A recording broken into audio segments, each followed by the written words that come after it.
کیا سچ میں دریائے فرات خشک ہو رہا ہے یعنی کہ سوکھ رہا ہے؟ کیا سچ میں لوگ اس کے نیچے سے سونا نکال رہے ہیں؟ اور اگر لوگ سونا نکال بھی رہے ہیں تو اس کی تعداد کتنی ہے؟ کیا سچ میں اس سوکھے ہوئے دریا کے نیچے سونے کا ایک پہاڑ موجود ہے؟ جیسا کہ ہم سبھی جانتے ہیں کہ مسلمانوں میں دریائے فرات بہت زیادہ مشہور ہے اور اس کو بہت زیادہ اہمیت دی جاتی ہے۔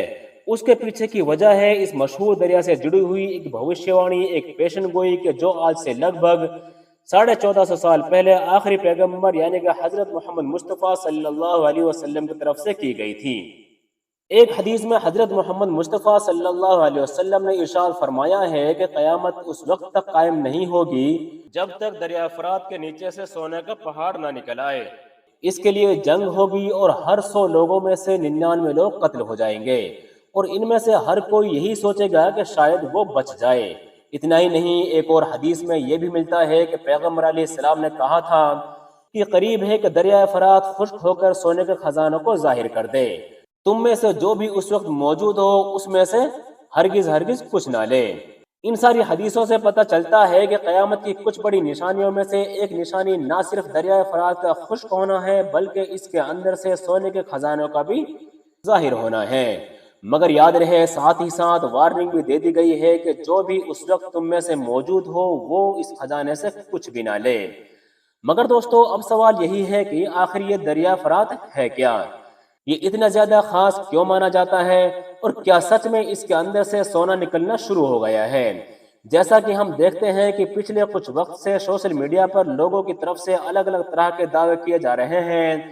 بہت سارے لوگ یہ دعویٰ کر رہے ہیں کہ یہ دریا نہ صرف خشک ہو چکا ہے بلکہ اس کے اندر سے ہزاروں سال پرانا ایک شہر بھی ڈھونڈ لیا گیا ہے، اور اسی شہر کے اندر سے سونا نکل رہا ہے جس کو لوگ بڑی تیزی کے ساتھ نکال رہے ہیں۔ ساتھ ہی ساتھ بہت سے لوگ یہ بھی دعویٰ کر رہے ہیں کہ حدیث میں جس سونے کی بات کی گئی ہے اس سونے سے مراد اصل سونا نہیں بلکہ تیل مراد ہے، کیونکہ تیل بھی آج قیمت کے بارے میں سونے سے کم نہیں ہے۔ تو چلیے آج کی اس چھوٹی سی ویڈیو میں ان سارے ہی معاملوں سے جڑی ہوئی نہ صرف اس کی سچائی جاننے کی کوشش کرتے ہیں بلکہ ساتھ ہی ساتھ دریا فرات سے جڑے ہوئے اپنے سارے سوالوں کو جاننے کی بھی کوشش کریں گے۔ ایم آئی کے نیٹ ورک کے ویلیبل فرینڈز، دریائے فرات لگ بھگ 2780 کلومیٹر لمبا بتایا جاتا ہے۔ اس حساب سے یہ پورے ایشیا کا 15واں اور جبکہ ویسٹرن ایشیا کا سب سے بڑا دریا ہے۔ ویسے تو یہ دریائے فرات اوپر سے صرف 3 ہی دیشوں میں موجود ہے کہ جو ترکی سے شروع ہوتا ہے، پھر سیریا میں انٹر ہوتا ہے اور عراق کو پار کرتا ہوا پرشین گلف میں گر جاتا ہے۔ مگر دوستو، دریائے فرات کا جو ڈرین ایریا ہے وہ بہت زیادہ بڑا ہے اور اس حساب سے اب یہ 6 دیشوں کو اپنے اندر لے لیتا ہے، جس میں ترکی، سیریا اور عراق کے علاوہ سعودی عربیہ، ایران اور کویت بھی شامل ہیں۔ آج کے دور میں اس کا زیادہ تر علاقہ ایک دریا کم بلکہ دلدلی علاقہ زیادہ لگتا ہے۔ ویسے بھی یہ دریا بہت ساری کھائیوں اور گھاٹیوں سے ہو کر گزرتا ہے۔ اس دریا کے لیے سب سے پہلا ڈیم 1970 میں بنایا گیا تھا۔ اس کے بعد سے لگاتار اسپیشلی ترکی اور سیریا کے علاقے میں ایک کے بعد ایک کئی ڈیم بنائے گئے ہیں۔ لگاتار بننے والے ان ڈیمز کی وجہ سے اب اس دریا میں بہنے والے پانی کا بہاؤ بھی کافی کم ہو چکا ہے۔ 15 اپریل 2014 کو تو ترکی نے ایک ڈیم کی مدد سے اس دریا کے بہاؤ کو بالکل ہی روک دیا تھا، جس کی وجہ سے ترکی اور سیریا کے بارڈر پر یہ بالکل پوری طرح سے خشک ہو چکا تھا۔ کچھ وقت پہلے ہی اچانک سے یہ دعوے بھی کیے گئے تھے کہ اس دریا کے سوکھنے کی وجہ سے اس دریا کے اندر سے ایک شہر بھی دریافت ہوا ہے جس کو لگ بھگ 3500 سال پرانا بتایا جا رہا ہے۔ مگر بعد میں یہ سب دعوے غلط ثابت ہوئے تھے، کیونکہ جس شہر کی بات کی جا رہی تھی وہ دراصل دریا فرات میں نہیں بلکہ دریا دجلہ کے سوکھنے کی وجہ سے اس کے اندر سے دریافت ہوا تھا۔ مگر ایک بار پھر سے آخر سوال یہی ہے کہ تو آخر دریا فرات کا معاملہ کیا ہے؟ کیا دریا فرات سچ مچ سوکھ چکا ہے؟ کیا اس کے اندر سے سونا نکل رہا ہے؟ کیا لوگ بڑی مقدار میں اس کے اندر سے سونا نکال رہے ہیں؟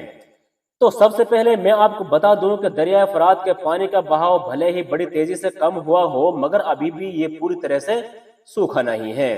جہاں تک معاملہ سونے کا ہے کہ جو ہمیشہ سے ہی بہت زیادہ ڈیمانڈ میں رہا ہے، تو میں آپ کو بتا دوں کہ ویسے تو ایک لمبے وقت سے دریا فرات کے بہت سارے الگ الگ کناروں پر بہت سارے لوگوں کی طرف سے سونا ڈھونڈنے اور بہت سارے لوگوں کی طرف سے سونا ملنے کے دعوے کیے گئے ہیں۔ مگر بعد میں ان سارے ہی دعووں کی صحیح طریقے سے تصدیق نہیں کی جا سکی ہے۔ کچھ ہسٹوریکل ریکارڈز کے مطابق پرانے دور میں دریائے فرات کے آس پاس کے علاقے میں سونے کی کانیں ہوا کرتی تھی۔ تو کچھ ایکسپرٹس مانتے ہیں کہ بہت ممکن ہے کہ آج کے دور میں بہت سارے لوگوں کو دریائے فرات کے آس پاس کے علاقے سے جو سونا ملنے کی خبریں آتی ہیں وہ شاید انہی کانوں سے نکلتا ہو۔ حالانکہ دوستو، نئے دور میں بھی سیریا کے ایسٹرن علاقے میں وقت وقت پر سونا نکالنے کا کام کیا جاتا ہے۔ یہ سونا نکالنے کا کام وہاں کے لوکل دیہاتی لوگ کرتے ہیں، مگر ظاہر ہے یہ سونا بہت ہی کم ماترا یعنی کہ بہت ہی کم مقدار میں پایا جاتا ہے۔ یعنی ابھی بھی زیادہ تر ایکسپرٹس یہی مانتے ہیں کہ ابھی تک اس طرح کے کوئی بھی ثبوت نہیں ملے ہیں کہ جو اس بات کی طرف اشارہ کرتے ہوں کہ دریائے فرات کے اندر بہت ہی بڑی تعداد میں سونا پایا جاتا ہے، یا پھر اس کے اندر سونے کا بہت بڑا پہاڑ موجود ہے۔ مگر پھر سوال یہی پیدا ہوتا ہے کہ اگر ایکسپرٹس کی یہ بات مان بھی لی جائے کہ دریائے فرات کے اندر سونے کے پہاڑ موجود نہیں ہیں، تو آخر قیامت کی نشانی کے طور پر حدیث شریف میں کس سونے کی بات کی گئی ہے؟ اسی لیے کچھ اسکالرز یہ بھی مانتے ہیں کہ شاید وہاں پر جس سونے کی بات کی گئی ہو وہ دراصل اصلی سونا نہیں ہے، بلکہ اس سونے سے تیل مراد ہے، جو تیل آج کی اس نئی دنیا میں قیمت یا اہمیت کے معاملے میں کسی سونے سے کم نہیں ہے۔ مگر زیادہ تر مسلم اسکالرز یہی کہتے ہیں کہ حدیث میں جس طرح سے بار بار صاف طور پر سونے کا نام لیا گیا ہے تو اس سے مراد یہی ریئل سونا ہے، تیل یا اس جیسی کوئی اور قدرتی نعمت نہیں۔ اور وہ یہ کہتے ہیں کہ ویسے بھی قیامت اتنی زیادہ قریب بھی نہیں ہے کہ جتنی صفائی سے بڑی نشانی کو ہم ڈھونڈنے کی کوشش کر رہے ہیں۔ ظاہر ہے جب قیامت نزدیک آئے گی تو آٹومیٹکلی دوسری بڑی قیامت کی نشانیوں کی طرح یہ نشانی بھی پوری ہوگی، اور دریائے فرات نہ صرف سوکھے گا بلکہ اس کے اندر سے سونا بھی نکلے گا۔ ویسے بھی مثال کے طور پر اگر عرب دیشوں کو ہی دیکھ لیا جائے جن کے بارے میں آج سے 150-200 سال پہلے تک بھی کیا کسی نے سوچا تھا کہ ان لوگوں کی زمینوں کے نیچے کیا موجود ہے؟ یہ سارے علاقے تو صرف چٹیل میدان اور ریگستان ہی مانے جاتے تھے، مگر پھر پوری دنیا نے دیکھا کہ چند سالوں کے اندر ہی ان کی زمینوں سے ایک ایسا خزانہ نکلا کہ جس نے نہ صرف پوری دنیا کے ہوش اڑا دیے بلکہ ان کی قسمت کو بھی بدل کر رکھ دیا۔ ٹھیک بالکل ویسے ہی دریائے فرات کے معاملے میں بھی سب کچھ پہلے سے ہی ہونا ضروری نہیں، بلکہ جب قدرت کی منظوری ہوگی تو وہ سب اچانک سے ہو بھی سکتا ہے۔ فی الحال دوستو، آج کی اپنی اس ویڈیو کو یہیں پر ختم کرتے ہیں۔ ویڈیو پسند آنے پر نہ صرف اس کو لائک کریں بلکہ اپنے فرینڈز کے ساتھ بھی ضرور شیئر کریں، اور ساتھ ہی ساتھ ہمارے چینل کو سبسکرائب بھی ضرور کریں۔ ملتے ہیں نیکسٹ ویڈیو میں کسی نئی جانکاری کے ساتھ، تب تک کے لیے اللہ حافظ۔